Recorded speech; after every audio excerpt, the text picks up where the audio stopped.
Put God first. Put God first in everything you do. Everything that you think you see in me, everything that I've accomplished, everything that you think I have, and I have a few things, everything that I have is by the grace of God. Understand that. It's a gift. I was sitting in my mother's beauty parlor, and I'm looking in the mirror, and I see behind me this woman under the dryer. And every time she looked up, every time I looked up, she was looking at me, just looking me in the eye. And I didn't know who she was, and I said, she said, somebody give me a pen, give me a pencil. I have a prophecy. March 27, 1975, she said, boy, you are going to travel the world and speak to millions of people. Now, mind you, I was flunked out of college. I'm thinking about joining the army. I didn't know what I was going to do, and she's telling me I'm going to travel the world and speak to millions of people. Well, I have traveled the world, and I have spoke to millions of people.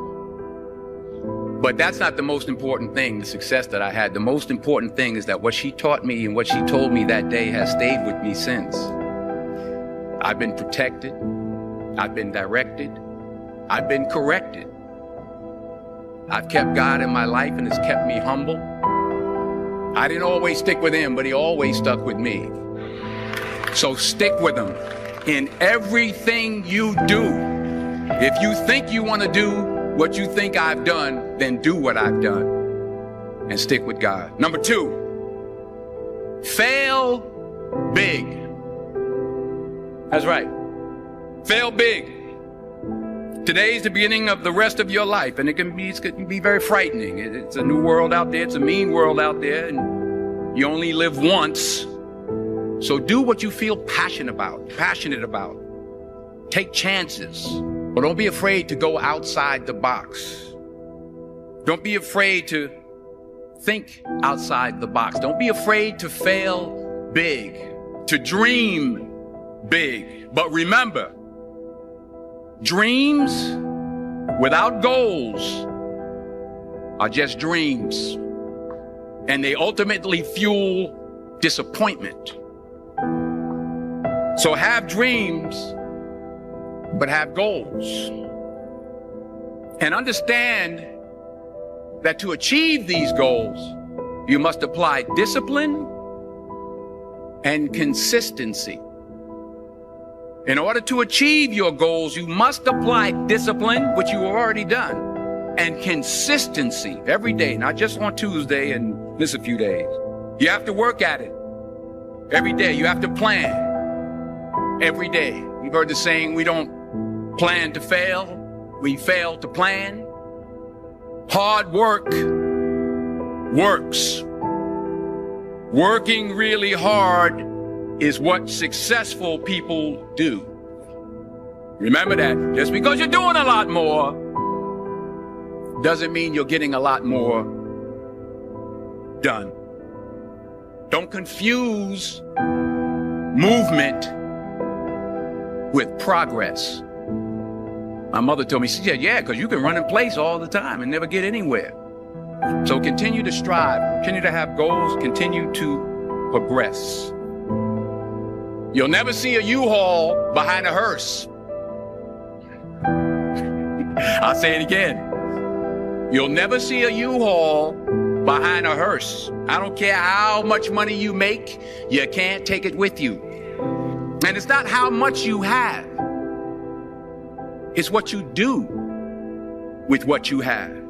We all have different talents. Some of you will be doctors, some lawyers, some scientists, some educators, some nurses. The most selfish thing you can do in this world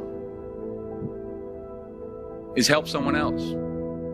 Why is it selfish? Because the gratification, the goodness that comes to you, the good feeling that I get from helping others, nothing's better than that. Nothing's better than that. Not jewelry, not big house I have, not the cars, but it's the joy. That's where the joy is, in helping others. That's where the success is, in helping others.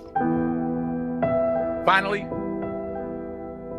I pray that you put your slippers way under the bed tonight, so that when you wake up in the morning, You have to get on your knees to reach them.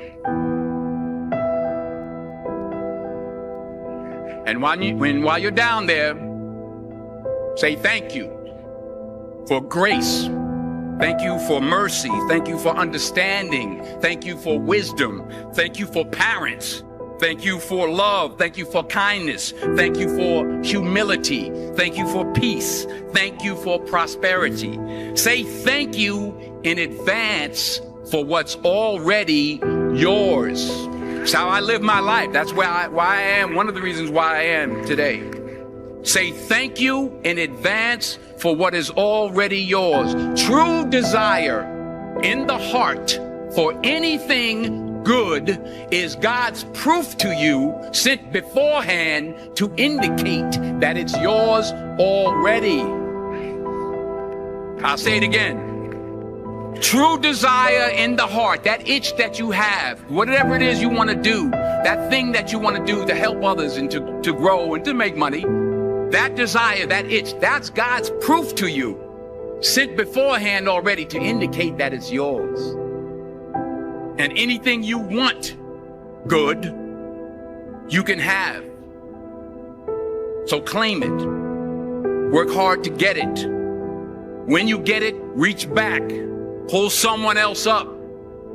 Each one, teach one. Don't just aspire to make a living. Aspire to make a difference.